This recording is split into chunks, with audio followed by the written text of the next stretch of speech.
기도하고 말씀 나누기 시작할게요. 하늘에 계신 저희들의 아버지시여, 저희가 오늘 이 안식일에는 저희가 세상 모든 염려와 근심 또 모든 문제를 내려놓고 주님 앞에 나와 주님의 자녀로 살 수 있는 그 힘을 받기를 원합니다. 저희의 마음을 주님이 아시오니 이 시간에 특별히 성령님 임재하셔서 각자의 마음속에 우리가 그리스도인으로 살아갈 수 있는 그 지혜와 그 힘을 허락해 주시옵기를 예수님의 이름으로 아버지께 기도드리옵나이다. 아멘. 우리가 이 누가복음 공부하고 있었잖아요. 지금은 예수님께서 이제 마지막 유월절, 다른 말로 하면 십자가를 지시기 위해서 가는 사건 하나만 남아져 있어요. 그래서 예수님이 이제부터는 시간을 아주, 그전에도 그러셨지만 지금부터는 아주 세밀하게 계획을 세우세요. 예전에 12명 제자를 내보내실 때도 안 하셨는데 이번에 70일을 내보낼 때 어떻게 하셨어요? 예수님이 계획을 짜고 미리 앞서 사자들을 내보내고 예수님의 가시는 방향을 알려주시고, 이거는 뭐냐, 예수님이 남아있는 시간을 아셨기 때문에 그 시간 동안 최선을 다해서 우리 인류를 가르치시는 사업을 하세요. 그래서 지금부터 누가복음에 계속 18장까지 나와 있는 그 교훈들은 누가복음에만 나와 있어요. 많은 것들이 중복되어 있는 것도 있지만 이 누가복음에 나오는 이 마지막 교훈들은 정말 우리가 되새기면 우리가 앞으로 그리스도를 살아가는데 굉장한 많은 실제적인 도움을 줄 것이에요. 사실 사람들은요, 예수님의 교훈을 읽으면서도, 사실 이게 여러분 성경에는 빨간 줄로 되어 있어요. 새로 나온 성경은 제 거에는 빨간 글씨가 아니라 좀 섭섭한데요. 이 예수님이 하신 말씀이잖아요. 이거 여러분이 한번 실제 생각해 보세요. 이것은 우리의 사랑하는 주님, 우리 오늘 설교 말씀에서 들은 우리를 위하여 십자가에서 팔 벌려 돌아가신 예수님께서, 또 다른 말로 하면 세상을 창조하신 주님, 우리를 흙으로 빚어서 만들어주신 주님, 그분이 하신 말씀이에요. 만약에 여기에 사랑하는 우리 강 집사님의 효자시니까 아버지가 유언으로 남긴 말씀이다 나와 있어도 아마 달달라 외우고 살으셨을 거예요. 그렇죠? 그런데 정말 실제적으로 이것은 예수님이 인류를 위해서 남겨놓으신 예수님의 유언의 말씀이에요. 너희가 이렇게 살아라. 이런 교훈이 담겨있는 말씀이거든요. 근데 우리가 사실 얼마나 이 가치를 무시하는지 몰라요. 우리가 그리스도인이라고 말하고 살지만 여러분 양심에 손을 얹고 생각하세요. 우리가 얼마만큼 이 예수님의 가르침에 대해서 소홀히 여기고 살고 있는가. 그건 우리가 부인할 자가 없어요. 정말 우리가 그래요. 정말 우리가 이렇게, 아마 누가 우리에게 세상을 성공할 수 있는 방법, 비결책을 진짜 것을 줬었더라면 아마 우리가 밤을 새서 공부하고 아마 우리가 그대로 살려고 아주 발버둥 치고 있을 거예요. 다른 말로 하면 그리스도인들이라고 하지만 그 마음에 눈이 새 땅을 향해 있다는 거예요. 그거는 사람의 마음이 하늘을 향해 눈이 열려져 있다면 이것이 우리를 살려주는 말씀이죠. 요한복음에 내가 하는 말이 영이요 너희를 살리는 것이라 했으니까 그랬을 텐데, 우리가 그 가치에 맞지 않게 하고 있다는 것은 우리가 자신을 돌아보고 우리가 회개해야 돼요. 우리가 이 가치에 대해서 아직도 우리가 정말 우리가 자다가도 뻘떡 일어나서 주님 하고 할 말씀을 그렇게 귀히 여겨야 될 텐데, 저도 감기 들어보니까 참 연약해요. 그 감기 그 몇 방에 이 말씀을 그렇게 그 건강할 때처럼 막 읽을 수 있는 힘이 벌써 뚝 떨어지더라고요. 예, 말씀을 보려고 컴퓨터 켜면 막 눈이 어질어질하고 식은땀이 흐르고, 예, 그래서 참 우리는 연약하다 이런 생각을 제가 했어요. 자, 그래서 오늘 우리가 저번 시간에 이어서 저번 시간에 예수님이 70인을 내어보냈죠. 근데 그 중에 한 가지 우리가 기억해야 될 것은 이런 말씀 있잖아요. 너희를 환영하지 않는 곳에는 너희가 머물려고 애를 쓰지 말아라. 이런 교훈의 말씀이 있었잖아요. 그건 무슨 뜻이에요? 저것들이 우리를 반겨주지 않아? 아이, 속상하다. 저것들 벌이나 받아라. 에이, 이러고 가라는 게 아니잖아요. 그런 예수님의 마음을 이해하지 못하는 행동이에요. 이건 뭐예요? 예수님이 교훈이 있었어요. 예수님을 거절한다는 것을 우리가 실제적으로 어떻게 행동합니까? 뭐 예수님이 지금 우리 눈에 보이지도 않는데 우리가 어떻게 예수님을 거절해요? 예수님을 거절하는 건 성경에서 어떻게 표현되냐면 예수님이 전하신 말씀을 거절하거나 보내신 그의 종들을 소홀히 대접하는 것을 예수님을 거절한다고 예수님이 표현해 놓으셨어요. 그렇죠? 그래서 그것에 대한 가치, 그것에 대한 그 위험성은 알려주기 위해서 이런 행동을 제자들에게 알려주신 거예요. 우리가 해야 될 일은 우리 마음에는 이런 울분이나 상한 마음 이런 게 없잖아요. 예수님의 마음에 그런 게 전혀 없으셨으니까. 왜냐하면 그 당시 백성들은 말이에요. 이 하나님의 말씀을 스스로 읽고 깨달으려고 하는 그런 마음의 자세가 없었어요. 지금도 그러하죠. 지금도 많은 사람들은 스스로 성경을 펴서 읽고 이것이 무슨 뜻이지? 주님 알려주시옵소서. 이런 마음보다는 이것을 가서 목사님께 물어봐야겠다. 일요일날 교회 가서 말씀을 드려야겠다. 여기에 딱 그 이해를 집중하고 있어요. 그래서 그 스스로가 무엇을 읽고 가르침을 받겠다 하는 마음보다는 지도자들에게 대한 그 의지가 훨씬 강했어요. 근데 예수님 당시에도 그래 했거든요. 그래서 예수님은 그러한 데서 벗어나기를 원했어요. 왜냐하면 사단은요, 우리를 유혹하는데 어떠한 지경까지 유혹하냐면 분명히 이것이 빛이에요. 빛이야. 빛인데 그 빛을 사람들이 어두움으로 오해할 정도로까지 사단은 유혹해요. 사단은 사람들이 빛을 보고도 저 빛이 어두움이구나 이렇게 알 수 있도록 유혹해요. 사단의 유혹은 상당히 크죠. 그렇지만 우리가 또 오늘 그 누가복음 말씀 중에서 참 감사한 말씀 한 가지 우리가 배운 게 있었죠. 누가복음 10장 19절에 내가 너희에게 뱀과 정갈을 밟으며 원수의 모든 능력을 제어할 권세를 주었으니 너희를 해할 자가 결단코 없으리라. 예수님이 이 말씀 왜 하셨습니까? 그 18절에 보면 예수께서 이르시되 사단이 하늘로서 번개같이 떨어지는 것을 내가 보았노라. 예수님 안에는 인성과 신성이 함께 계셨잖아요. 이때는 예수님께서 무엇을 보셨냐? 예언자적인 안목으로 앞으로 있을 십자가 사건 너머를 보셨어요. 십자가 사건에서 무슨 일이 이루어졌습니까? 십자가 사건 이후에 계시록에 보면 하늘에서는 기쁨이었다고 나와요. 왜냐하면 그 십자가 사건으로 인해서 예수님이 갖고 계셨던 그 부담이 있으셨죠. 십자가 사건이 있기 전에는 십자가 사건이 있게 한 이 발단, 시작은 사실 어디에서 시작되었어요? 이 땅이 아니었잖아요. 하늘이었어요. 하늘. 그죠? 하늘의 전쟁이 시작되었잖아요. 루시퍼라는 존재가 하늘에서 시작된 것이니까. 그래서 이 십자가를 통해서 하늘에는 온전한 기쁨이 들어왔어요. 십자가 사건을 통해서 십자가에서 보여진 예수님의 그 희생을 통해서 그 하신 일을 통해서 온 우주에 있는 존재자들은 저분이시구나. 저것이 주님이 하신 일이었구나. 또 저 일이 있게 만든 장본인이 바로 루시퍼였구나. 루시퍼가 한 일이 예수님을 십자가에 돌아가시게 했구나. 한 이러한 모든 그 일들이 그들의 마음에, 그들의 그 존재자들의 그 마음에 확실하게 이해가 되어졌어요. 지금 우리가 천사에 대해서 많은 것을 알 수가 없어요. 근데 이 천사들의 일이 성경에 구약부터 자주 등장해요. 예를 들면 시내사에서 예수님이 십자가를 하나님 선포하실 때 그때 시편에 보면 천사가 있었다고 나와요. 그리고 스데반이 전한 증언, 스데반이 죽을 때 그 유대인들에게 뭐라고 합니까? 너희는 천사의 전한 율법을 듣고도 듣지 아니하였다, 믿지 아니하였다 이렇게 표현해요. 그래서 이 천사의 역할이 우리에게 굉장히 가깝게 나와 있어요. 가깝게. 그리고 자주 등장해요. 특별히 히브리서에 보면 천사는 어떤 역할이 있다고 나옵니까? 우리들, 후사들을, 그렇죠? 유업을 이룬 후사들을 도울 자들로 그렇게 부리는 영으로서 이 땅에 주님이 보내셨다고 나와 있어요. 천사에 대해서. 그래서 우리가 천사에서 결코 모를 수가 없어요. 우리가 단지 눈으로 본 적이 없기 때문에 천사가 이러하다 이런 건 모르지만 우리가 천사에 대해서 천사의 마음은 분명히 알 수가 있어요.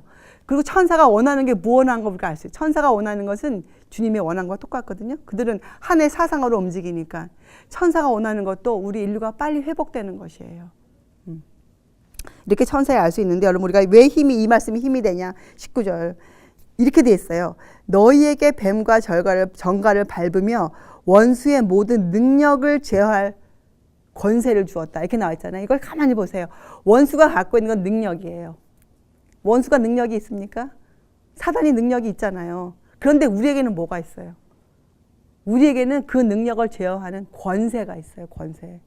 이 히브리어 말에도 이 능력과 권세가 다른 단어가 나와 있어요. 우리가 갖고 있는 것은 하나님의 자녀가 되는 권세예요, 권세. 그래서 이 장면에서 우리는 무엇을 알 수 있냐면 우리가 바라보는 예수님, 우리가 바라보는 십자가는 우리가 바라보는 십자가, 이 편에서 바라보는 십자가는 승리의 십자가예요. 그래서 우리는 사단을 어떠한 존재로 바라보느냐? 이미 정복당한 원수예요. 원수는 원수인데 이미 예수님께 무릎 꿇은, 예수님께 그 자리를 내어놓은, 그죠? 사단이 정복당한 원수예요, 우리에게는. 그래서 20절에 이렇게 나와 있죠. 경고가 나와 있어요. 20절에는. 그러나 귀신들이 너에게 항복하는 것으로 기뻐하지 말고 너희 이름이 하늘에 기록된 것으로 기뻐하라. 이건 또 무슨 말씀일까요? 이건 경고예요, 경고. 왜냐하면 그러나로 되어 있으니까. 이 경고는 무슨 말씀이에요? 예. 하나님이 주는 능력에만 우리가 급급해 있으면 안 되죠. 능력은 우리가 하나님의 자녀가 되면 자연히 따라오는 것이에요. 하나님의 자녀니까. 그렇잖아요. 하나님의 자녀니까. 근데 우리는 무엇으로 기뻐해야 되느냐? 우리의 이름이 하늘 생명체에 기록된 것. 이건 뭐예요? 우리가 주님의 사람이 되었다는 그 자체가 우리에게 기쁜 것이지. 이건 뭐예요? 하나님을 의지하는 마음을 잃어버리면 이 능력도 우리를 구원치 못해요. 그것을 강조하신 거예요. 이 세상에요? 능력을 베푸는 자들이 있습니까? 있어요. 그런데 그것은 전혀 주님께 중요한 게 아니에요. 이거는 뭐냐면 당연한 문제이기 때문에 우리가 하나님의 자녀가 되는 권세를 누려요. 그럼 능력을 행사하는 것은 특별한 일이에요? 아니에요. 이건 당연한 일이에요. 우리가 정말 기뻐해야 되는 것은 뭐냐? 우리가 그런 하나님의 자녀가 되었다는 것이죠. 우리가 하나님을 의지하는 마음을 잃지 않도록 주님이 이런 경고를 하셨어요. 왜냐하면 이들이 그때 돌아와서 상당히 기뻐했잖아요. 그리고 이런 것들은 성령님의 역사 아니겠어요? 성령님의 역사. 그래서 21절에 이때 예수께서 성령으로 기뻐하사, 이것은 실제적으로 예수님이 정말 기뻐하신 거예요. 예수님이 그 제자들이 성령의 감동하심을 받는 모습을 보면서 예수님 너무 기쁘셨겠죠. 이거 왜냐면 우리가 주님과 함께 살면요, 같은 기쁨으로 움직여요. 그것이 우리를 살려주는 또 우리의 그 근원이 되잖아요. 예수님이 기뻐하셨어요. 이제 가실 날이 멀지 않았는데 이 제자들이 성령의 감동으로 주님의 말귀를 알아듣는 것, 주님이 하신 말씀을 이해하는 것, 이게 너무 기뻤죠. 그래서 21절에 이런 말씀을 하셨어요. 자, 이렇게 하였는데 쭉 말씀하셨어요, 제자들에게. 자, 그런데 25절, 이제 오늘 우리가 진짜 공부할 내용이에요. 25절. 어떤 율법사가 일어나 예수를 시험하여 가로되, 선생님, 내가 무엇을 하여야 영생을 얻으리까? 예수께서 이르시되, 율법에 무엇이라 기록되었으며 내가 어떻게 읽느냐? 자, 우리가 이제 이 구절부터 공부할 것인데, 이 율법사에 대해서 우리가 이제 성경을 다 읽지는 않겠어요. 여러분이 잘 아시는, 항상 읽고 계시는 분들이니까. 자, 이 율법사를 한번 보세요. 이 율법사는 그야말로 율법사예요. 성경을 해석하고 성경을 가르치는 사람이에요. 자, 근데 이 율법사에 대해서 우리가 쭉 읽어보면 말이에요. 율법사가 예수님을 시험키 위해서 어떤 질문을 했지만 또 그 질문 자체가 잘못되었어요. 왜 잘못되었느냐? 이렇게 물었어요. 내가 무엇을 하여야 영생을 얻으리까? 영생은 무엇을 행함으로 얻는 것입니까? 결코 아니잖아요. 그러니까 이 율법사가 율법사지만 질문 자체가 잘못되어 있어요. 이건 다른 말로 그의 이해가 지금 뭐가 부족하다는 걸 본인이 얘기한 거예요. 영생은 우리가 무엇을 해서 얻는 것이 아니잖아요. 영생은 주님께서 우리에게 거저 우리를 주시는 것이잖아요. 그래서 근데 이 율법사는 지금 잘못된 질문을 하고 있지만 예수님은 이렇게 대답하셨어요. 질문이 틀렸구나. 이렇게 하시지 않고, 이 사람에게 너의 직업이 무엇이지? 이 사람을 존중해주는 입장에서 답하셨어요. 율법에 무엇이라 기록되었느냐? 이건 뭐예요? 아, 너는 율법사잖아. 너 어떻게 읽었는데? 너의 이해는 무엇인데? 이렇게 그를 존중해 주었어요. 예수님께서. 근데 그가 정답을 말했죠. 왜냐하면 이 당시 율법사들, 이 당시 바리새인들은 어디에 중심이 있었냐면 그들이 많은 율법을 읽어도 그들이 행하고 있는 많은 예식들에 관심이 더 많았어요. 특히 그들은 무엇에 관심이 많았냐면 정결 예식. 어떻게 하면 이 부정한 것으로부터 좀 결별되어서 이 깨끗함을 유지해 가는가? 이것이 그들이 가장 큰 관심사였어요. 이 유대인들의 관심사. 그런데 이 율법사는 대답을 그렇게 하지 않고 27절에 이렇게 대답했죠. 대답하여 가로되 내 마음을 다하며 목숨을 다하며 힘을 다하며 뜻을 다하여 주 너의 하나님을 사랑하고 또한 내 이웃을 내 몸과 같이 사랑하라 하였나이다. 그러니까 이 율법사는 공부를 제대로 했어요. 그래서 아주 핵심을 주님께 대답하였어요. 그러니까 예수께서 이르시되 내 대답이 옳도다. 그러니까 예수님이 이거 그냥 뭐 율법사 비 맞추려고 그래 오라 이거 진짜 아니잖아요. 예수님의 마음은 율법사를 대하는 마음이나 이방인을 대하시는 마음이나 똑같은 마음으로 지금 대하고 계시니까 예수님 대답이 옳다. 일을 행하라. 그러면 살리라. 아주 정답도 그러니까 그 범위를 확대해서 알려주셨어요. 그 율법을 신명기서의 말씀이 신명서 6장의 말씀이 맞아. 그런데 예수님은 실제적으로 일을 행하라. 그러면 살리라. 이렇게 말씀하셨어요. 근데 29절이 아주 중요해요. 29절. 이 사람이 자기를 옳게 보이려고 예수께 여짜오되 그러면 내 이웃이 누구오니까. 자, 이제 우리가 이것을 공부할 건데 내 이웃에 대해서 공부할 건데 이 사람이 이 질문을 한 이유가 있었어요. 이 사람은요. 예수님의 그 참 자비하신 그 말씀 또 예수님의 정말 그 말씀을 진리를 들으면서 이 율법사는 마음이 웬만큼 열려 있었거든요. 그리고 이 사람은 그 하나님의 말씀을 알기를 원했던 사람이에요. 자기가 그 말씀을 연구했어요. 비록 이가 그 제사장들의 그런 어떤 그 압력을 받아서 지금 예수님께 이런 질문을 하고는 있지만 이 사람 마음에는 진짜 이 법을 알고 싶었어요. 하나님의 법을. 그리고 이 사람 마음에는 또 뭐가 있었냐면 내가 이렇게 법을 열심히 연구하는데 자기에게 뭔가 부족한 것. 이런 사람이 곧잘 나온 성경에는 유대인들 중에서 뭔가 자기에게 부족한 것 같은 그런 뭔지는 모르지만 이런 마음이 있었거든요. 그래서 이가 질문을 한 거예요. 예수님께. 그런데 예수님의 그 답을 들으면서 이 사람 마음에 저건 진리다. 저분은 메시아다. 왜냐하면 자기가 이해하지 못한 부분을 알려줬거든요. 그래서 이 사람이 이 말씀을 듣고 알았어요. 자기 생활 가운데서 이 율법의 의를 행치 못하고 있음을 이가 깨달아 알았어요. 자기의 부족한 것이 율법이 아니고 율법이 지적하고 있는 의를 자기가 하지 못하고 있다고 이 사람이 알았거든요. 예. 근데 이 사람이 이렇게 대답했어요.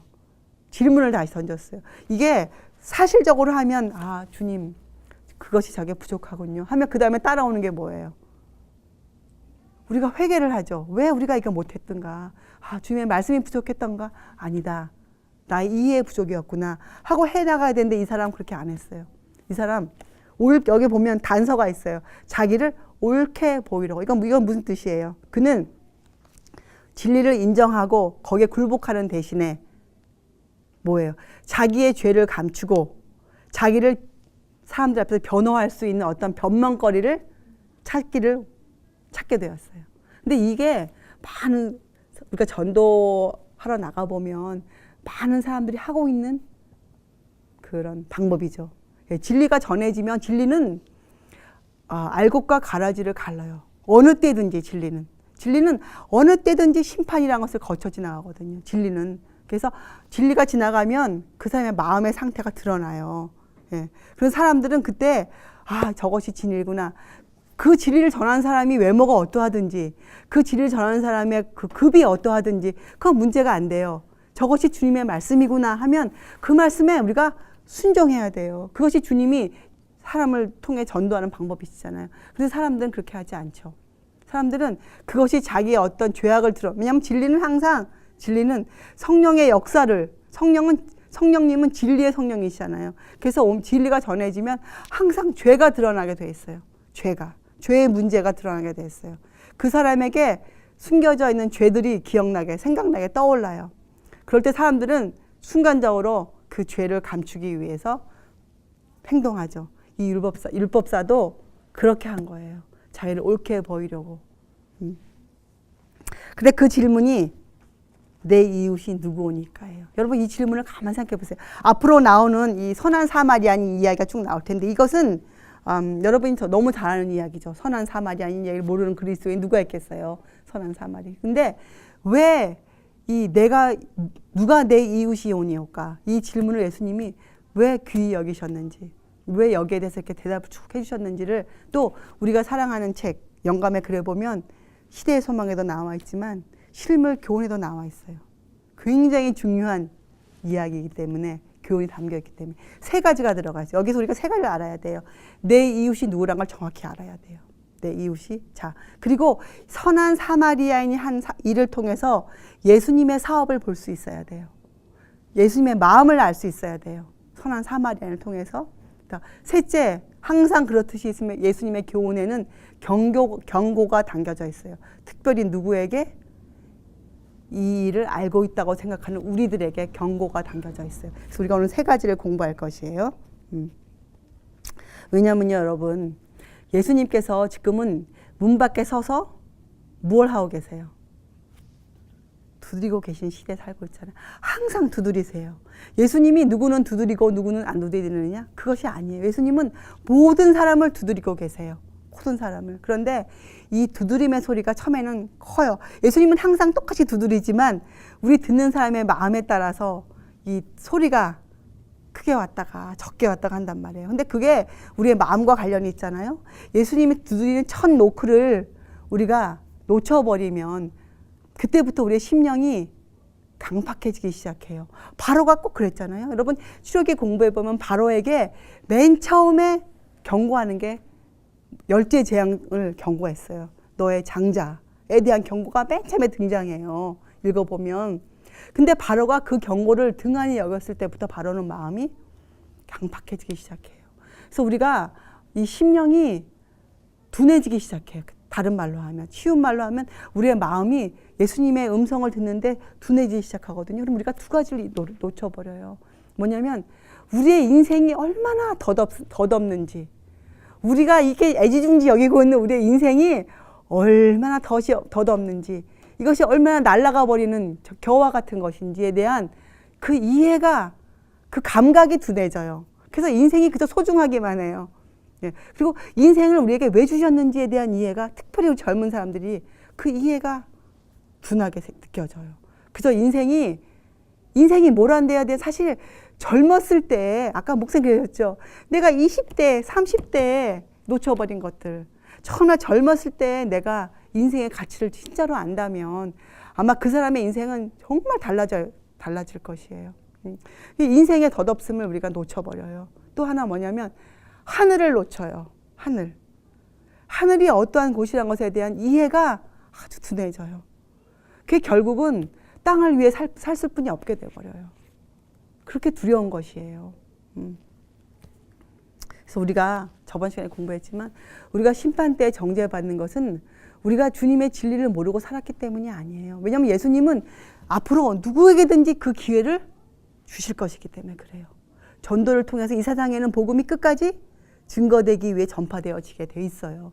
그게 예수님의 계획이시거든요. 그래서 이 세상에 살고 있는 누구든지는 이 복음을 듣게 되어 있어요. 그래서 우리가 오류를 믿었기 때문에 우리가 정죄받는 것이 아니에요.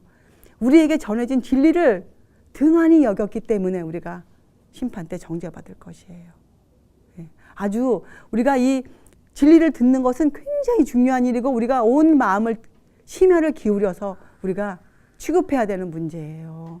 이것은 소홀히 여길 문제가 절대로 아니에요. 왜냐하면 내 삶의 생명과 죽음을, 이것은 뭐 자는 죽음이 아니잖아요. 이건 둘째 사망이에요. 을 취급하는 문제이기 때문에 그러해요. 자, 여러분이 결론적으로 우리가 한 가지 못하는 게 있어요. 여러분도 그것 때문에 항상 고민하시고 기도하실 거예요. 어떻게 하면 나와 하나님이 하나가 되는가? 내가 어떻게 하면 실제적으로 주님 안에서 하나가 되는가? 그거 숙제 아니에요? 우리 정말 그거를 이루어내야 되잖아요. 자, 이걸 생각하세요. 하나님은 우리를 어떻게 하나님과 하나로 만들어내는가? 이것을 기억하세요. 자, 창조. 하나님이 창조를 통해서 우리를 하나님의 가족으로 만들어 주셨죠. 그렇죠? 그런데 가족이 되었다 그래서 다 한 마음으로 사는 건 아니에요. 여러분이 실제적으로 아실 거예요. 집에 여러 가족이 있지만 남편하고 항상 우리가 한 마음으로 삽니까? 한 가족이라도? 전혀 아니에요. 자, 그게 있어요. 예수님께서 우리를 창조로 한 가족, 인류를 한 가족으로 다 만들어 주셨지만 우리가 하나가 되는 것은 무엇을 통해서 하나가 됩니까? 구속을 통해서. 그러니까 예수님의 십자가를 통한 죄를 버리고 그 죄의 대가를 치른 예수님의 그 구속의 공로를 통해서 우리가 주님과 또 인류와 하나가 돼요, 우리가. 그걸 기억하세요. 창조와 구속을 통해서 우리가 하나가 된다. 그래서 이 주님의 십자가 사건은 우리를 구원하는 우리의 구속의 계획 가운데 중심에 우뚝 서 있어요. 십자가가 없이는, 주님의 공로가 없이는, 주님의 공로와 그 대가가 없어 사랑이 없이는 우리가 절대로 구속함을 받을 수가 없었거든요. 그래서 우리는 주님의 그 구속의 그 공로와 사랑을 우리 잊어서는 절대로 안 돼요. 항상 그것을 의지하고 있어야 되거든요. 그게 십자가 사건이에요. 그래서 결론, 우리가 하나님과 하나님과 하나가 되는 건 이 구속을 통해서거든요. 구속을 통해서. 자, 그러면 우리가 구속을 통해서 무엇을 배웁니까? 우리가 실제적으로 오늘 설교 말씀의 연장이에요. 우리가 십자가를 진다. 그게 뭐예요? 실제적으로. 근데 그것도 사실은 피상적이에요. 주님과 함께 걷는다. 그렇게 말고 실제적으로 우리가 무엇을 행하기 때문에 우리가 십자가를 진다고 얘기할 수 있는 거예요. 예수님 생각해 보세요. 선한 사마리안 생각해 보세요. 선한 사마리안이 무엇을 했어요? 무엇을? 그가 아픈 사람을 보았을 때 그가 어떻게 했어요? 내가 저 사람을 고쳐줘야겠구나 생각하고 거기를 지나갔습니까? 그가 어떻게 했어요? 그가 자기의 돈을 들여서 자기가 어려움을 당할 입장을 충분히 알면서도 자기가 강도에게 고난을 당할 것을 충분히 계산을 하면서도 그가 어떻게 했어요? 그런 거 개의치 않고 그가 말에서 내려서 그가 자기의 보따리를 풀고 자기가 먹기 위해 준비해온 양식들을 그가 어떻게 했어요? 열어서 그가 그 병자를 만져서 그 병자에게 그 약을 붓고 그를 치료해 주었고 또 어떻게 했습니까? 이 정도면 됐지 하고 그가 나왔어요? 아니에요. 그가 그 병자를 자기 짐승에게 태워서 자기가 병자를 끌고 오는데 에이 이 병자 이거 빨리 오지도 못하고 말이야. 아유 나 시간 없는데 이렇게 했겠어요? 아니에요. 병자가 그 짐승을 타고 가면 흔들릴 거 아니에요. 그 병자가 최소한의 고통을 느끼지 않도록 천천히 그 사람 분명히 그 길을 걸어갈 때에는 자기 어떤 인생의 계획이 있었을 거 아니에요. 내가 빨리 이 길을 걸어 내려가. 그리고 그 길은요. 예루살렘에서 여리고로 올라가는 길인데 사실 여리고가 해발 밑이에요. 그래서 성경에 보면 내려간다고 나와 있어요. 이건 맞는 표현이에요. 왜냐하면 거리로서는 그게 올라가는 거리인데 이 지역으로 보면 북쪽으로 올라가는 건데 왜 그걸 내려간다 표현했냐. 진짜로 여리고가 해발 밑에 있었기 때문에 예루살렘은 위에 있었고 그래서 이게 길은 내려가는 길이에요. 그래서 그렇게 표현되어 있거든요. 그래서 이 사마리아인도 분명히 자기 인생의 계획이 있었을 것이에요. 그러니까 그가 그 모든 걸 준비하고 그 길을 걸어갔지. 준비성이 있었잖아요, 이 사람은. 그러니까 이 사람은 그 길을 여리고를 통해서 예루살렘을 가서 무슨 볼 일이 있었던 사람 아니겠어요? 뭐 사업가였으면 어떤 사업을 해서 이익을 남겨왔어야 됐었고 자기 인생의 계획이 있었는데 거기에 그만 큰 차질이 생긴 거죠. 근데 그 사람은 그런 것에 전혀 개의치 않고 자기 눈에 보여진 일에 충실했어요. 지금 자기의 인생 계획이 중요한 게 아니고 자기 양심이 소리치는 지금 내가 죽어가는 이 영혼. 그러니까 이 사람은 이 선한 사마리아 이 사람은 그 영혼의 가치를 알고 있었던 사람이죠. 자기 앞에 아무런 힘도 없이 또 이 사람을 방치하고 지나갔다 그래서 누구 하나 이 사람에게 책임을 물을 사람이 아무도 없는 그런 장소였어요. 거기는 여리고로 내려가는 유대 광야 중에 한 부분이었거든요. 거기는 너무나 강도가 많이 출몰하는 곳이라 거기는 사람들이 쉬어가는 길이 아니에요. 거기는 사람들이 정말 다름질해서 가는 길이에요. 왜냐하면 강도를 만날 길이니까. 그러한 길을 근데 꼭 그 길을 걸어가야, 꼭 그 길을 통해야 돼요. 이 여리고로 가려면, 예루살렘에서 여리고를 가든지, 여리고에서 예루살렘을 가든지, 꼭 그 길목을 통과해야 되겠다. 어쩔 수 없는 길이에요. 그래서 그 길을 통과할 때는 전부 다 정말 손살같이 가는 길이에요. 그런데 어떻게 됐습니까? 이런 걸 우리가 어떻게 알 수 있는가? 이 전에 보면 이 길을 통과한 사람들이 나오죠. 누가 나옵니까? 제사장이 나오고 레위인이 나와요. 그런 걸로 미루어보아 이 길은 그냥 가는 길이 아니고 어쩔 수 없이 꼭 통과해야 되는 길이에요. 여리고와 예루살렘을 오고 가려면. 예. 그러니까 다 목적이 있어서 가는 길이란 말이에요. 그런데 이 선한 사마리아, 이 사람은 어떻게 했어요? 자기 인생의 계획의 중요성보다는 자기가 배운 바, 사람이 사람으로서 해야 될 본분에 대해서 이 사람은 배웠고 그 본분에 충실을 기했던 사람이에요. 그것이 선한 사마리아에 나와 있는 교훈이잖아요. 근데 이 사람은 또 어떻게 했어요? 그 병자를 데려다가 또 어디까지 했습니까? 그렇죠. 자기가 물속에 데려가서 치료해주고 이틀을 더 유하였다고 나와요. 그렇죠? 네. 그리고 어떻게 해요? 그 경비를 다 지급하고 또 어떻게 했어요? 예, 그 주인에게 부탁했어요. 이 사람이 완치될 때까지 이 사람 좀 돌봐주어라. 그리고 돈을 줬어요. 그리고 돈이 더 필요하게, 경비가 더 소요되면 내가 들리는 길에 그 경비를 주겠다. 약속을 하고 이 사람이 내려갔어요. 이것이 선한 사마리아인의 이야기가 끝나는 것이거든요. 응? 여러분, 참 종교는 말이에요. 어떤 제도나 신조나 의식에 절대로 있지 않아요. 우리가 정말 참 그리스도인이 된다. 우리가 정말 주님의 사람이 된다.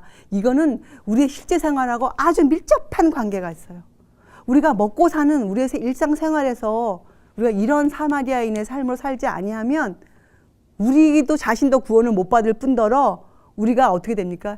소금처럼 쓸모없어서 밟히는 것이 되어버려요. 그리고 남에게 나쁜 가마를 끼치는 사람이 되어버리는 것이에요. 그래서 참 종교는 절대로 어떤 의식이나 교리나 신조에 있지 않아요. 생활 가운데 있어요. 예수님이 내 안에 거한다. 이것은 예수님이 내 생활 가운데 거하시는 것이에요. 자. 여러분, 그럼 이 제사장과 레위인은 이런 교훈을 몰랐을까요? 이들이 몰라서 지나갔을까요? 자, 출애굽기 23장 4절과 5절에 이런 말씀이 있어요.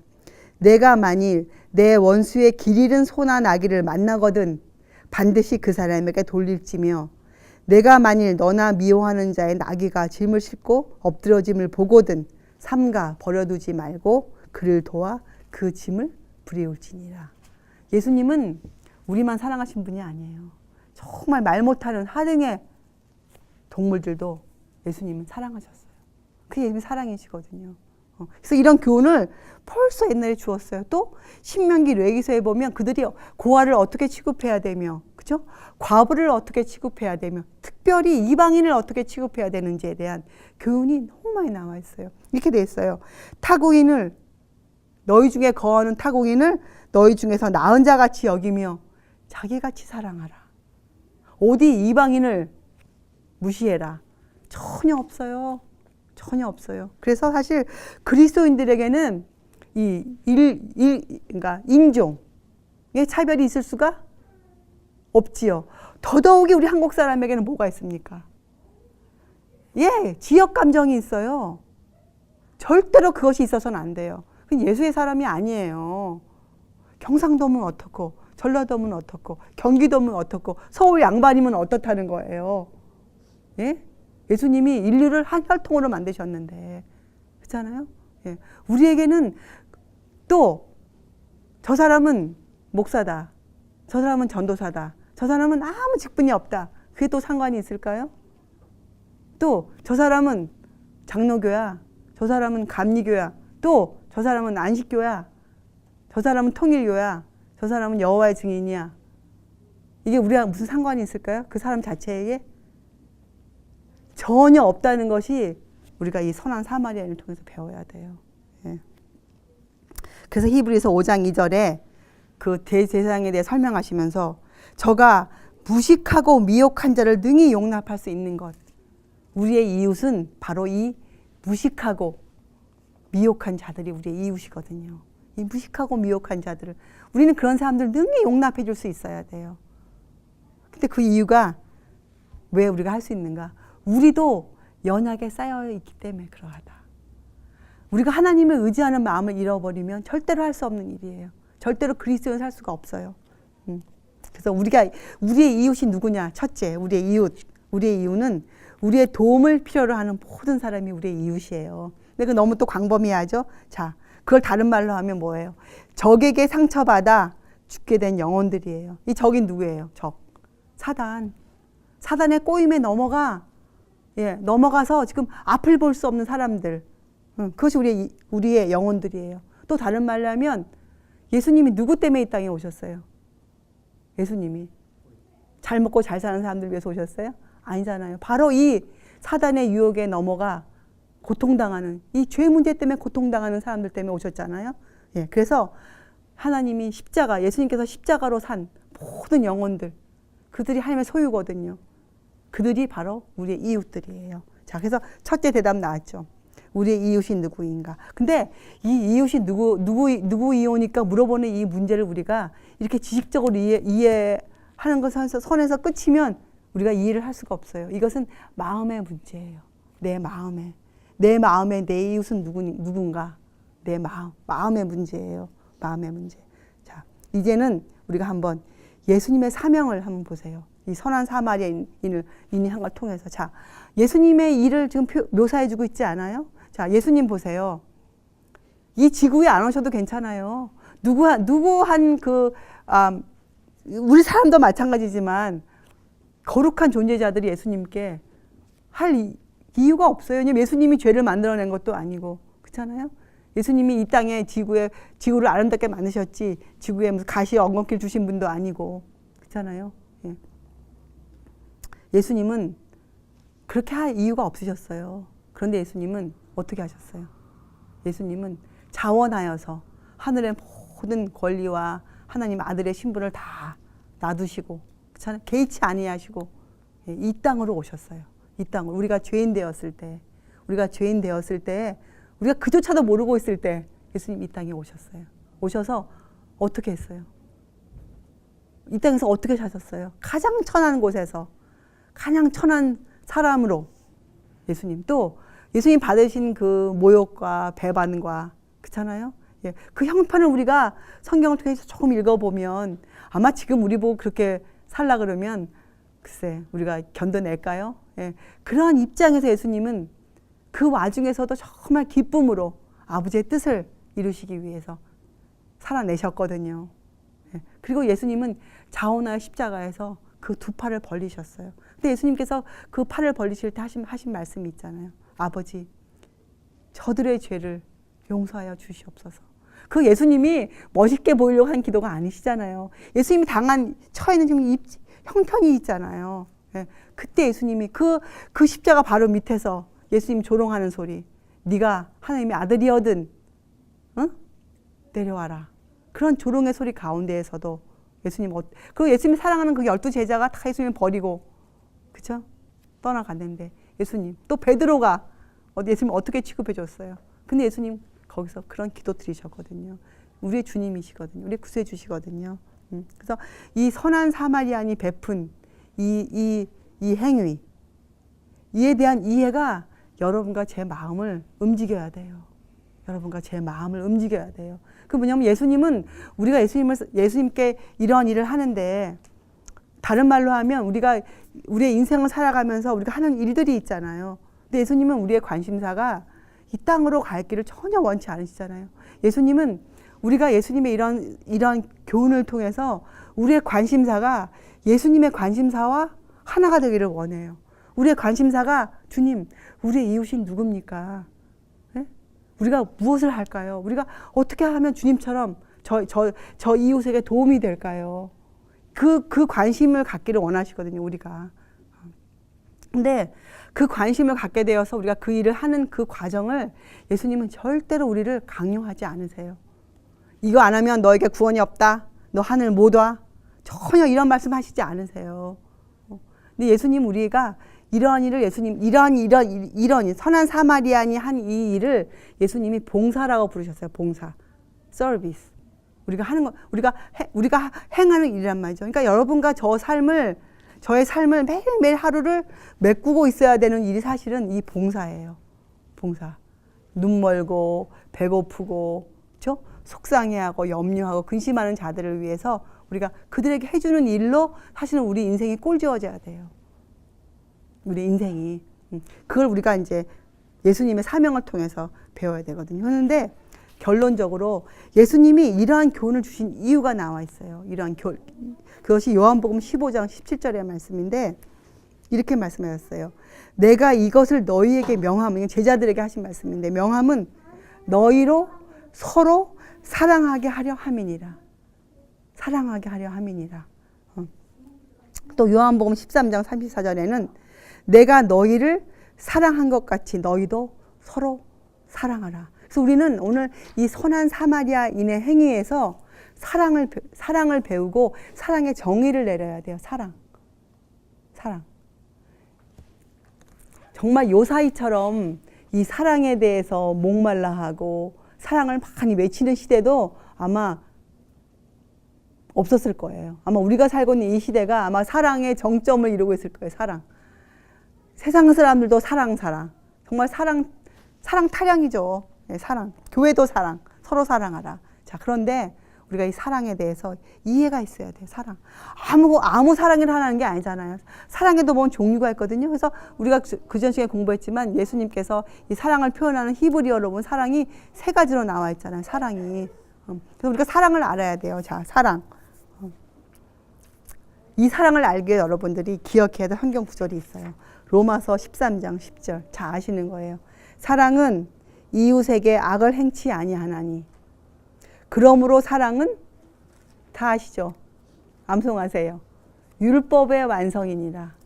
사랑은 율법의 완성인데 그 전절에 사랑은 이웃에게 악을 행치 아니한다. 이렇게 나와 있어요. 다른 말로 하면 사랑은 이웃에게 뭘 행한다는 거예요? 선을 행한다는 거예요. 선. 그러니까 사랑은 또 쉬운 말로 표현하면 사람을 살려주는 생명을 주는 역할을 하는 것이 사랑이에요. 사랑. 사랑은 근심을 주는 것이 아니고 사랑은 생명을 주는 것이에요. 사랑은 생명을.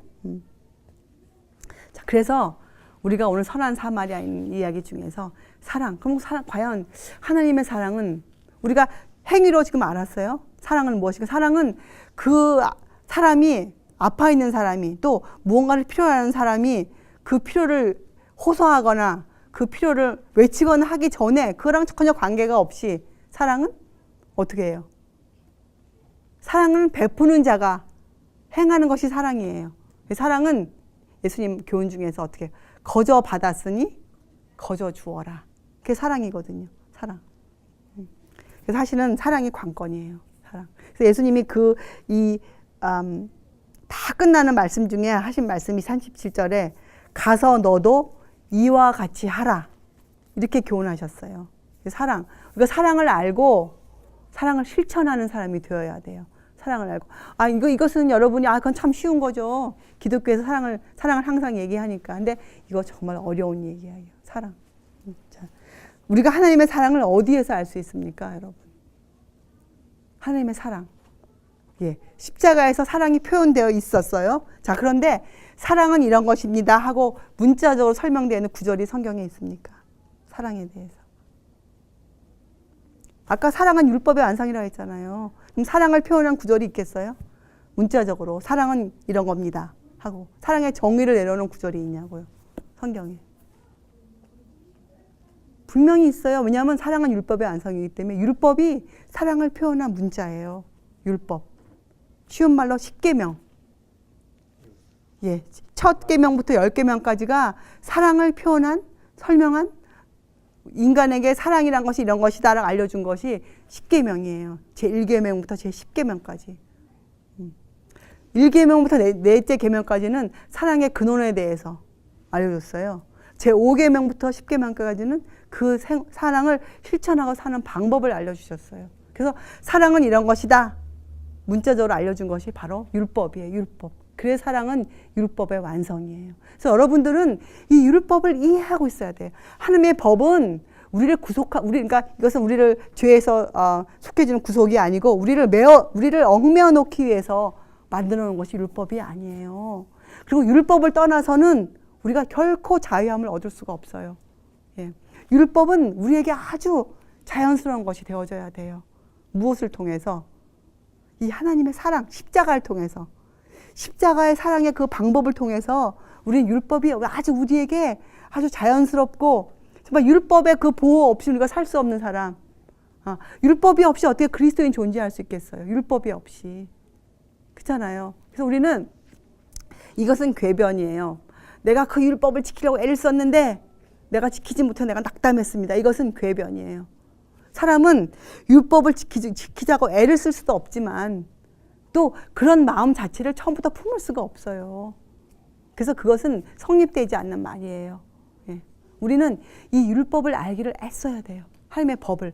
하나님을 알기 위해서. 왜냐하면 사랑은 하나님의 그 품성을 대표하는 단어잖아요. 그죠?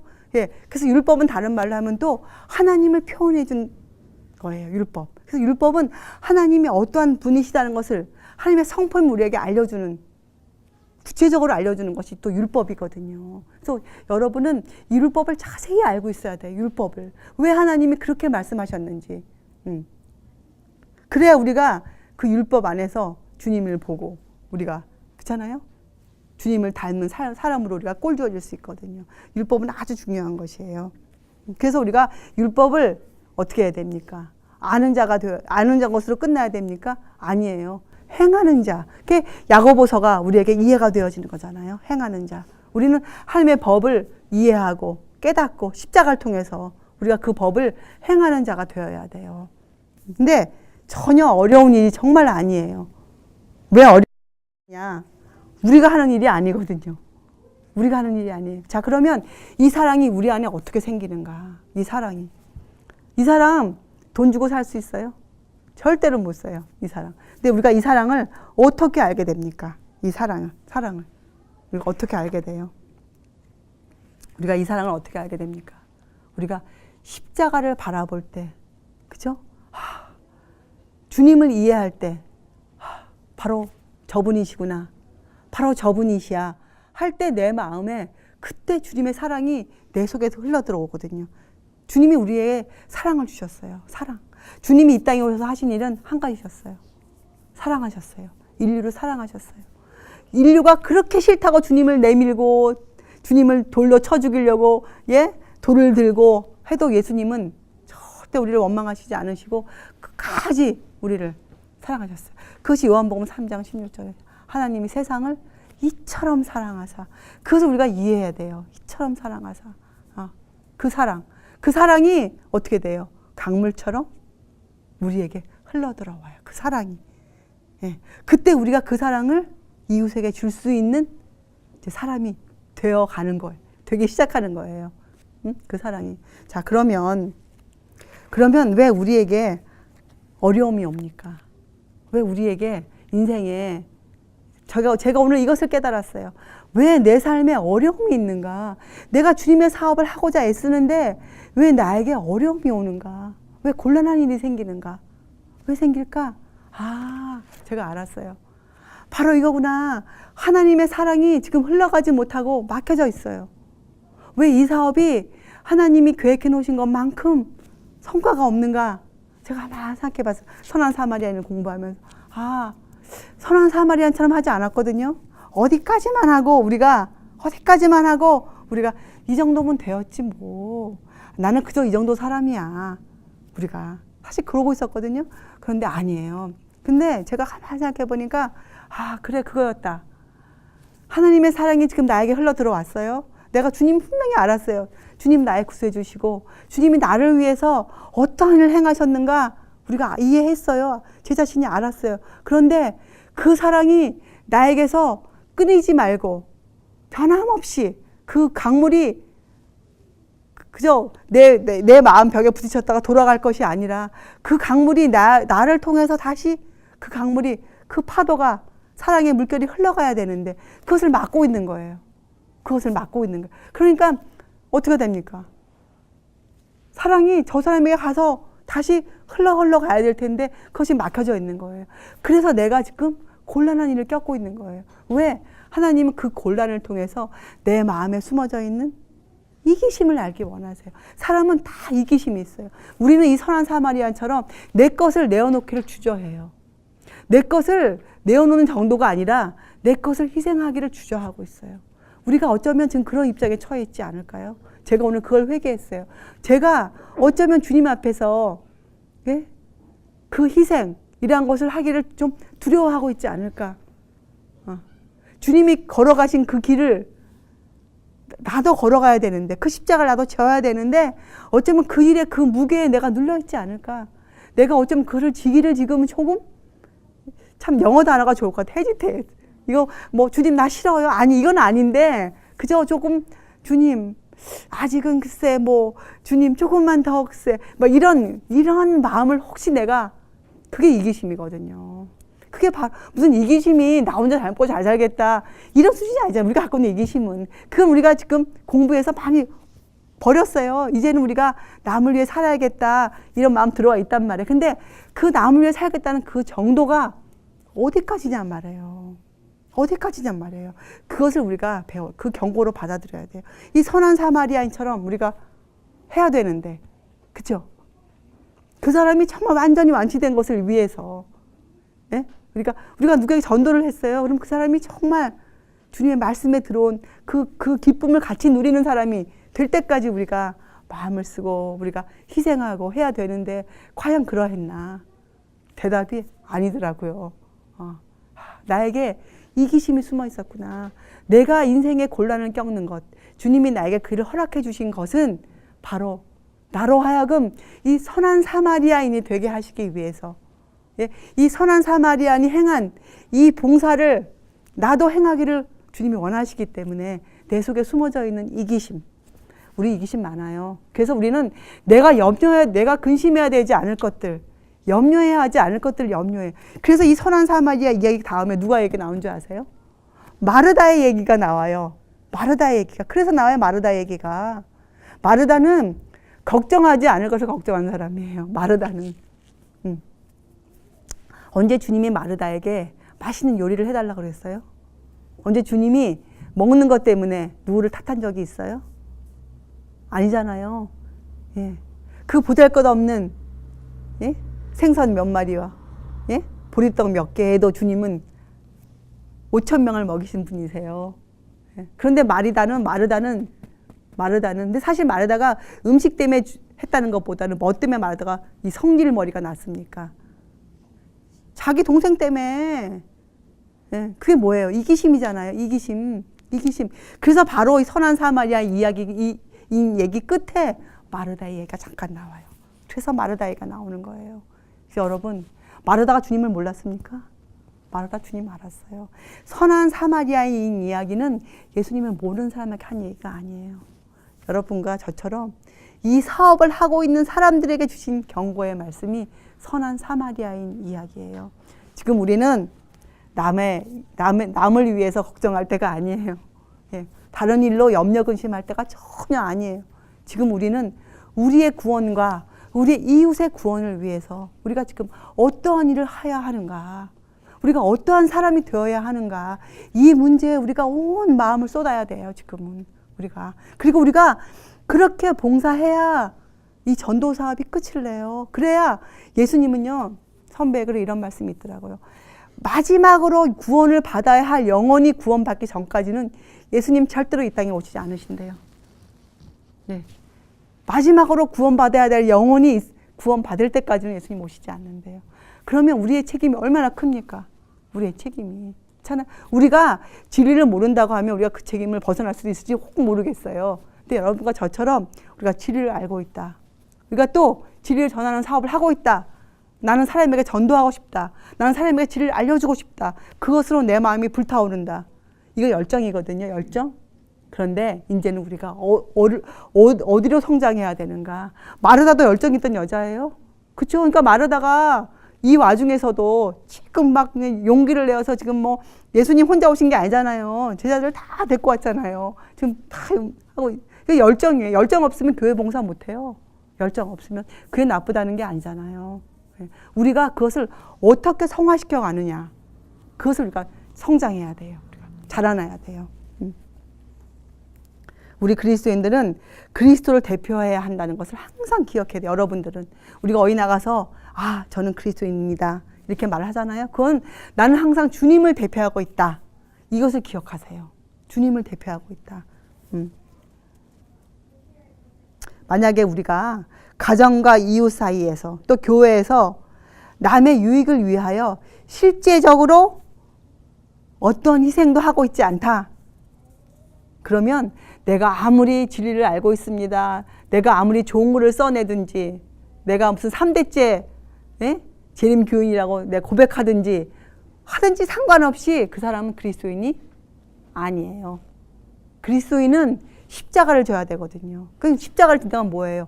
희생을 하고 있다는 것이에요. 내가 무엇인가를 누구를 위해서는 그 일이 꼭 내 삶에 동반되어져야 돼요. 그래서 우리의 일은 주님이 하셨던 일, 선한 사마리아인처럼 그 죄인을, 그렇잖아요? 다 죄인들이잖아요. 죄인을 동정하고 도와주는 일. 그것이 우리의 사업이에요. 전도도 그거예요. 전도도. 근데 사람들은 근사한 일을 지금 기대하고 있어요. 근사한 전도를. 아니에요. 우리는 죄인들을 동정하고 그들을 도와주는 일. 그들이 낳기를 간구하고 있을 때 우리가 그것을 해주는 일. 그런 일도 우리가 하는 것이죠. 자. 그래서 이 사랑 말이에요. 사랑은 우리가 경건한 사람으로 되어지는 경건의 기초예요. 기초. 사랑. 그러니까 사랑은 율법의 완성이자 그리스도인의 삶의 기초예요. 기초. 다른 말로 하면 율법은 우리 삶의 기초이자 우리 삶의 원칙이에요. 율법. 율법을 모르면, 쉬운 말로 하면 구약을 모르면, 그렇죠? 구약을 모르면 하나님에 대해서 알기가 아주 어려워요. 예수님을 이해할 수가 없어요. 구약을 꼭 알아야 돼요. 왜냐하면 예수님의 품성 가운데 율법에 참 의미들이 들어가 있잖아요. 하나님이 어떤 분이시다는 것이 들어가 있잖아요. 그렇죠? 꼭 알아야 돼요, 여러분이 우리가. 그래야 우리가 내 이웃을 내 몸처럼 사랑할 수가 있어요. 사실 사람들은요, 자기 자신도 사랑하지 않고 살아요, 요새는. 어떻게 보면 자기를 사랑한 것처럼 살고 있지만 사랑의 의미를 모르기 때문에 그 영혼의 가치를 알 수가 없어요. 영혼을 사랑한다는 자체가 무엇인지 몰라요, 사람들은. 그리고 우리들은요, 우리가 누구를 취급해주는, 우리가 어떤 문제를 어떻게 취급하고 그 문제를 어떻게 해결해 간다. 이걸 보면 그 사람이 내 사상이 어떠하다를 우리가 알 수 있잖아요. 저 사람은, 우리가 어떻게 저 사람이, 이 어떤 사람인지 어떻게 압니까? 그 사람 외모? 그 사람이 갖고 있는 뭐 재정적인 면? 아니면 그 사람이 배운 학식? 이런 것들을 우리가 그 사람을 평가합니까? 절대 아니에요. 우리가 그 사람을 안다 하는 것은 그 사람이 어떤 문제를 해결해 나가는 방법, 또 그 사람이 어떤 형제를 취급해가는 그의 태도, 이런 것들을 보면서 저 사람이 저런 사람이구나, 이렇게 우리가 알 수 있는 거예요. 그래서 결국 우리가 살아가는 매일매일 삶을 통해서 우리가 주님께, 주님, 나는 이만큼 주님을 사랑합니다, 이것을 표현하고 살고 있는 것이에요. 우리가. 자, 그래서 우리는 마르다 같은 열성이 필요해요. 그런데 우리는 또 마리아 같은 주의성이 필요해요. 무엇이 가장 우선인가, 중요한가, 이것을 잘 알아야 돼요, 우리가. 그래서 우리가 갖고 있는 사람은요, 사실 그 기질이 있어요. 어떤 사람은 굉장히 근면해요. 그죠? 또 어떤 사람은 굉장히 마음이 조용한 사람들이 있는데, 그 모든 것이 좋지만 그것들이 성령님 안에서 정화되어 있어야 돼요. 성화되어 있어야 돼요. 사실 우리의 영혼이 성령님의 지배 아래에 있어야 돼요. 우리 영혼 안에 들어있는 많은 것들이 제거되어 있어야 돼요. 좋은 것일지라도 그것이 성령님의 도움으로 그것들이 성화되어 있어야 돼요. 좋은 거와 성화는 또 차이가 있잖아요. 그렇죠? 좋은 기질이 나한테 있어. 근면해 내가. 하지만 내가 그 근면을 어떻게 사용하냔 말이에요. 나만을 위해서, 내 식구만을 위해서? 아니면 이 세상을 위해 사느냐? 이것이 또 관건이잖아요. 그렇죠? 그래서 그런 것들이 이렇게 잘 성화되어 있어야 돼요. 전도가 안 되는 이유는 이건 제가 적었어요. 나에게서 하나님의 사랑이 차단되어 있기 때문이에요. 이거는 명백해요. 명백해요. 거룩한 진리가 우리의 실천을 통하여 많은 가마를 세상에 내놓아야 돼요. 흘러가게 해야 돼요. 그런데 이 세상이 지금 이 형편이 되어 있는 것은 아주 쉬운 말로 이 뉴저지의 생애예비 선교부가 거의 10년 가까이 있었음에도 불구하고 지금 요 모양 형편으로 있는 것은 다른 것에 문제가 있는 게 아니에요. 우리에게, 또 특별히 저에게 그 물결이 흘러가도록 최선을 다했어야 됐는데, 모든 것을 내어 놓았어야 하는데 거기에 문제가 있는 것이에요. 그래서 우리가 앞으로 이 문제만을 해결하면 정말 그새가 2015년도가 빨리 왔으면 좋겠다 하는 말이에요. 사람들은요, 신앙을 공언하는 일은 참 허다해요. 우리가 이렇게 이걸 깨달아 알았습니다. 제가 이걸 알았습니다. 이런 글을 읽고 감동받았습니다. 이 말은 쉽게 해요. 물론 그 말까지 하는데도 많은 시간이 필요한 건 사실이지만 그 말 하는 것은 우리가 실제적으로 그렇게 사는 것보다는 쉽단 말이죠. 이제 우리는 그 말에서 우리가 이제 더 성장해서 우리는 그대로 사는 사람들, 이런 삶이 되어야 되겠어요. 왜냐하면 그리스도의 사업에는 절대로 이기적인 행위가 손톱만큼도 없었거든요. 정말 그리스도의 사업은 이 세상에서 압박받는 자들, 그렇죠? 또 고통당하는 자들. 그래서 눈에 띄게 가난한 자들이 많았어요. 주로 세상에서 그런 계층에 있는 사람들이 가난한 사람들이었잖아요. 그래서 우리가 이 동정심에 대한 것을 좀 이해를 다시 해요. 왜냐하면 동정 그러면 굉장히 사람들이 별로 받고 싶어 하지 않는 게 동정심이에요. 누가 나를 측은하게 보는 눈길을 사람들이 좋아하지 않아요. 근데 그것은 측은이 뭔지를 몰라서 그렇죠. 여러분, 예수님께서 여러분을 측은히 보는 눈길을 받고 싶으세요? 우리 받고 싶잖아요. 바로 그 눈빛이 필요해요, 우리에게. 예수님이 인류를 바라보셨던 그 눈빛을 우리가 배워야 돼요. 근데 우리는 이런 거 배우기 전에 적선하는 동정심을 먼저 배웠거든요. 그래서 우리가 잠깐 잘못된 오해가 있었어요. 근데 아니에요. 우리는 주님의 동정심을 배워야 돼요. 주님의 동정심. 그게 뭐냐?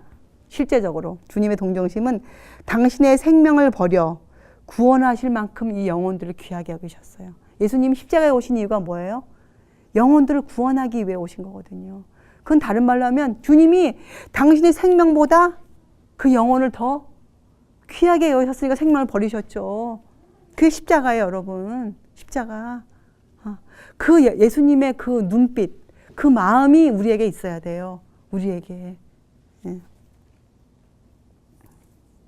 그런데 이 모든 것이 무엇으로 이루어진다고요? 성령의 역사로. 또 이 성령님은 진리의 영이시기 때문에 일단은 우리가 진리를 알아야 돼요. 진리를 찾아야 돼요. 진리를. 그것이 시작이죠. 진리를 찾는 것. 그래서 사실 복음이란 정말 무슨 말인지 아세요? 복음은 살아있는 원칙이에요. 복음은 죽어있는 것이 아니에요. 복음은 그저 좋은 소식이 아니에요. 복음은 우리 생활을 아주 명랑하고 기쁘고 활기차게, 그죠? 어려움 속에서도 어려움을 헤쳐갈 수 있는 사람으로 만들어주는 살아있는 원칙이에요. 복음은. 살아있는 원칙.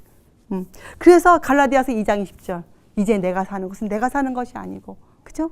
예. 주님께 살아주시는 것이에요. 예. 그것이 복음이에요. 복음. 그리고 우리가 우리의 이 자아, 이 나라는 내가 이 주님의 사랑에 푹 빠질 때, 그때 이 사랑은 저절로 내 안에 자라나게 돼 있어요. 이 사랑을 하기 위해서 우리가 발버둥 칠 이유가, 연애 편지를 100만 통을 학을 몇 마리 접을 이유가 전혀 없어요. 우리가 그 주님께만 몰입하면 돼요. 주님만 바라보면 돼요. 주님만 바라보면 돼요. 자, 그러면 우리가 아까 공부했잖아요. 창조로 우리 인류를 한 가족으로 만드셨잖아요. 그럼 우리 인류가 하나가 되는 건 어떻게 하나가 된다고요? 십자가의 구속을 통해서 우리가 하나가 되잖아요. 하나가. 그러면 여러분과 제가 하나가 되는 것도 똑같은 방법이에요. 무엇로 하나가 되겠어, 우리가? 여기 모여있다 그래서 우리가 하나가 되는 거예요? 아니에요. 여러분과 제가 십자가를 통해서 그 한 주님을 바라볼 때 여러분과 제가 하나가 되는 거예요. 하나가. 그게 주님의 식구가 되는 거잖아요. 그렇게 되는 거잖아요. 그래서 우리들은요, 정말 선한 사마리아인이 되어야 돼요. 그래서 우리가 이제부터 이제 끝으로 우리가 이 이웃을 좀 자세히 알아요. 이웃. 참 이웃에 대한 정의가 중요하지 않겠어요? 누가 내 이웃이 정말 이웃인가? 왜냐하면 이 사람이 이 질문을 했을 때는 물론 그 질문이 예수님에게 참 책을 잡기 위한 질문 중에 하나였지만 진짜 이 율법사 마음에 있던 질문이었어요. 왜냐하면 이 당시 이 유대인들이 말해요. 이 이웃의 정의를 내어놓았거든요. 이 이웃의 정의인데 이들이 이렇게 내어놨어요. 사마리아인 예외. 아니 사마리아는 이미 믿지 않는 자들이니까 뭐 걱정할 것도 없어. 이 사람들에게 뭐 복음을 예수님을 전할 것도 하나님을 전할 것도 없고 이들은 이미 부정한 자들이니까 오죽하면 그 거리도 지나가지 않았겠어요. 제껴놨어요. 자, 이들의 문제는 뭐였느냐? 그러면 내 동족 중에선 도대체 어떻게 이 이웃을 나누냐 말 내 동족 중에서 이게 이 사람들의 아주 큰 고민거리였어요. 그래서 이 사람들이 만들어 놓은 게 많아요. 이 정결 예식이. 왜냐하면 부정한 자, 이 사람들 생각에 부정한 것은 가난해도 부정하고 죄를 지었기 때문에 이렇게 생각했거든요. 또 무식해도 부정해요. 네. 이 제사장이 왜 시체를 안 만지고 이 죽어가는 사람을 지나갔습니까? 그 당시에 제사장들은 자기 가족의 시체 외에는 시체를 만질 수 없는 법이 있었어요. 레위기서에 보면 제사장은 거룩한 사람들이니까 그런 법이 있었거든요. 그 법을 너무 과대로 과용해가지고 아주 당연하게 지나간 이 제사장은 이제 이 사람 곧 죽을 거니까 저게 놔두면 이제 강도가 오거나 지금 보아하니까 매를 엄청 맞았잖아요. 사람 죽잖아요. 그러면 숨이 끊어지잖아요. 곧 있으면. 그러니까 이 제사장은 전혀 마음의 가책을 느끼지 않고 지나가 버린 거거든요. 그게 그 당시 유대인들의 갖고 있는 관습이었어요. 그래서 이 무식한 자와 부정한 자들과 어떻게 하면 좀 거리를 둘까? 어떻게 하면 나를 보호할까? 이게 그 사람들의 굉장히 큰 법이었거든요. 근데 이 율법사가 성경을 연구해 볼수록 내 이웃을 내 몸까지 사랑하라는 말씀이 있는데 그럼 이걸 도대체 어떻게 하냔 말이에요. 도대체 이웃은 누굴까? 진짜 궁금해서 이 사람은 이 이웃에 대해서. 네. 그래서 질문했거든요. 내 이웃이 누구오니까 질문했거든요. 자, 그러면 우리도 그 질문이 들죠. 도대체 우리가 어디까지 우리가 정말 해야 되는가? 자, 이 세상에는 말이에요. 많은 사람들이 있지만 이 종류가 있어요. 사람들의 마음의 종류들이 있어요. 자, 우리는 인종이나 학벌이나 이런 걸로 사람 종류를 매기지 않지만 마음에 따라서 우리에게 종류가 알고 있어야 되는데 왜냐하면 전도할 때는 뭐가 필요합니까? 지혜가 필요해요. 예수님도 유대인들에게 전도하실 때 직선적으로 말하지 않고 어떻게 했습니까? 비유를 들어서 그들에게 말씀하셨거든요. 예. 그래서 우리에게는 전도할 때 이 방법이 필요해요. 방법. 주님의 방법. 그래서 우리가 이런 것들을 배워야 되는데 이 세상에는 말이에요. 자기 마음에 아주 공고하고 힘들고 어려운데 그걸 숨기고 있는 자들이 많아요. 세상에서 그런 교육을 받았기 때문에 세상에서 내 어려움을 저도 그런 교육 받았어요. 예전에 내가 어렵다 그래서 내가 돈이 한 푼도 없다 그래서 누가 나에게 달러를 주겠는가? 전혀 없다. 그러니 나가선 절대로 어려운 것을 표현하면 안 된다. 이런 가르침을 받고 자랐기 때문에 아무리 힘들어도 그렇게 제가 안 했거든요. 그래서 그 심령이 공고해도 괴로움이 있어도 외로워도 그것을 숨기는 자들이 있어요. 그런 종류들이 있어. 그런 종류의 마음을 가진 자들이 많아요. 자, 또 어떤 사람이 있습니까? 반면에 전혀 깨닫지 못하고 있는 사람들, 뭐 구원이 뭔지, 내가 왜 구원을 받아야 되는지조차도 알지 못하는 사람들이 또 많이 있어요. 그렇죠? 자, 또 어떤 사람들이 있습니까? 생각해 보세요. 어떤 사람들이 있겠어요? 이 세상에는 말이에요. 실수를 저질렀어. 예수님을 조금 안다고 생각해. 근데 죄를 졌어요. 그래서 그 죄 때문에 너무 부끄러워. 그 죄를 이겨보려고 좀 애를 썼는데 또 그 죄를 짓지 않으려고 했는데 또 지었기 때문에 부끄러워서 마음에 좌절감이 있는 사람들이 있어요. 마음에 좌절감. 그래서 그것을 포장하고 있는 사람들이 있어요. 이렇게 우리 이웃들의 마음이 종류들이 있어요. 우리가 사람을 구분해서 보아서는 절대로 안 되지만 어떤 사람들의 마음을 이렇게 우리가 구분해 보세요. 여러분이 어디 전도 나가면 그 사람의 마음을 이렇게 구분해 보세요. 저 사람은 지금 마음이 공고한데 감추고 있는가? 아니면 저 사람은 전혀 모르고 있는가? 아니면 저 사람은 지금 어떤 죄 가운데 낙담해 있는가? 이런 것들을 좀 헤아려 보세요. 그래야 우리가 어떠한 치료 방법을 써야 될지, 그 사람에게 어떠한 동정 어린 말을 해줄 수 있는지 우리에게 지혜가 생겨요. 그런데 자, 심령의 기가를 숨기고 있는 자들, 마음을 숨기고 있는 자들, 이러한 사람들에게는 우리가 어떻게 대해야 되는가? 우리가 그 사람들에게 그 마음, 그것을 파헤쳐내고 이렇죠 저렇죠 이건 아니에요. 그 사람에게 그 대화가 중에서 친절한 말, 그렇죠? 또 그 사람과 대화 나눌 때 아이고 참 네 형편이 그런데 아직도 모르, 이게 아니고 정말 그 동정 어린 생각, 그 사람을 위한 생각, 이런 생각을 하고 그 사람과 대화를 나눠야 돼요. 예, 그것만 해야 돼요. 자, 또 이 깨닫지 못하고 있는 사람들, 전혀 모르고 있는 사람들이 어려움 가운데 있다. 전혀 자기 문제가 뭔지도 모르고 이 사람은 구원을, 내가 왜 구원을 받아야 돼? 예수님이 도대체 누군데? 막 이런 사람들이 있을 수 있어요. 이런 사람 전도할 때 우리가 어떻게 해야 되는가? 그런 사람들이 어려움을 겪고 있을 때 우리가 지금 가는 대상은 이웃 중에서 어려움을 겪고 있는 사람들이에요. 그것이 우리의 이웃이니까. 그런 사람들, 어려움을 겪고 있는 사람들을 우리가 어떻게 취급해 주는가? 그들에게는 물질적인 필요가 먼저예요.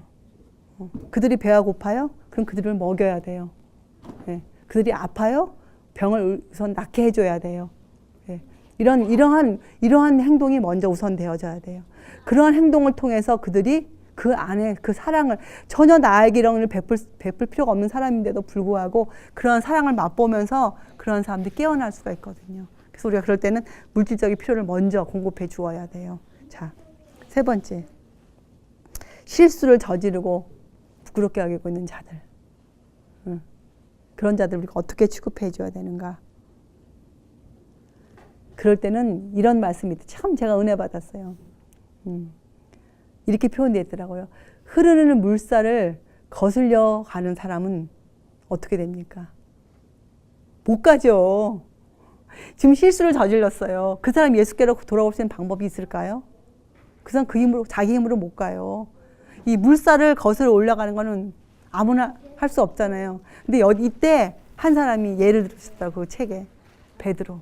물에 빠진 베드로. 물에 빠진 베드로 어떻게 예수님이 하셨어요? 그에게 손을 내밀어 주셨잖아요. 그죠? 그 방법을 사용하라고 나와 있어요. 이런 사람들에게 우리가 어떻게 합니까? 정말 손을 먼저 내밀어야 돼요. 그들이 그 손을 뿌리쳐도, 그들이 해도 우리는 계속적으로 그들에게 손을 내밀고 있어야 돼요.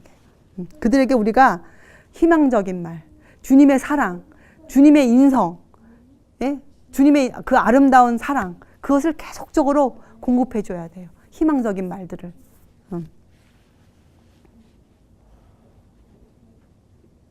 그럴 때 그 사람이 그 안에서 희망을 예수님을 발견할 수가 있죠. 그래서 우리가 이렇게 어떻게 우리 이웃들에게 우리가 하는 전도 방법 중에 중심에는 누가 있는가? 오로지 한 분이세요. 예수님만 계세요. 예수님만. 자, 그래서 우리가 아까 얘기했죠. 우리가 이런 일을 할 때 누가 우리 곁에 있을까요? 맞아요. 왜냐하면 하늘 천사는 이런 일을 하는 사람을 도우라고 보내심을 받았기 때문에 우리가 이런 일을 하고 있으면 누가 우리를 도와줍니까? 첫째는 예수님이 도와주고 계시고, 둘째 하늘 천사가 우리와 함께 이 일을 하고 있는 것이에요. 그래서 우리가 이 땅에서 이런 봉사를 하게 하신 이유는 우리가 천사와 이웃지간으로 앞으로 살아야 되기 때문에, 예, 우리가 같은 사상을 갖고 있어야 하기 때문에 우리에게 이런 봉사의 일을 맡기셨다, 이런 글이 있었어요. 그래서 여러분, 우리가 오늘 맞아요. 이 선한 사마리아인, 너무 중요한 교훈이에요. 우리가 아무리 말씀을 많이 알아도, 그렇잖아요? 우리가 정말 천사의 방언을 해도, 예, 우리가 이 사랑을 알지 못하면, 이 사랑을 전하는 자가 되지 못하면 우리에게 무슨 소용이 있겠어요, 구원이. 그렇잖아요? 또 구원 받을 수도 없지만. 그래서 여러분과 저는 이 2014년도에 정말 선한 사마리아인이어야 되고, 만약에 우리가 마르다의 입장에 있었다면 정말 우리가 주님의 발 아래 겸손히 앉아있는 마리아가 먼저 되어서 마르다의 열성으로, 예, 이 사업을 우리가 해야 된다. 제가 오늘 참 정말 놀라운 그 하나님의 말씀, 교훈, 경고, 예, 이런 것들을 들었습니다. 그래서 우리 모두가 정말 이러한 실제적인 그리스도인, 하나님의 사랑을, 하나님의 법을 실천해가는 사람들 되시기를 바랍니다. 예, 기도하시겠어요? 하늘에 계신 하나님 아버지, 저희가 이 시간에도 주님의 사랑에 대해서 저희가 공부했습니다. 저희는 사랑을 알 수 없는 사람들이지만 주님의 그 큰 사랑이 십자가에서 여기 앉아있는, 여기에 살고 있는 저희들을 위해서 주님께서 돌아가셨다는, 모든 것을 내어주셨다는 그 사랑이 저의 가슴을 치게 하옵시고, 저희가 그 사랑을 근원으로 제가 저희의 인생을 살 수 있도록 주님 저희를 도와주시옵소서. 제가 남아있는 시간에도 제가 좋은 대화 나누고 생명의 양식으로 저희가 오늘 하루도 넉넉한 그 하루가 되어지기를 사랑이 많으신 예수님의 이름으로 아버지께 간절히 기도드리옵나이다. 아멘.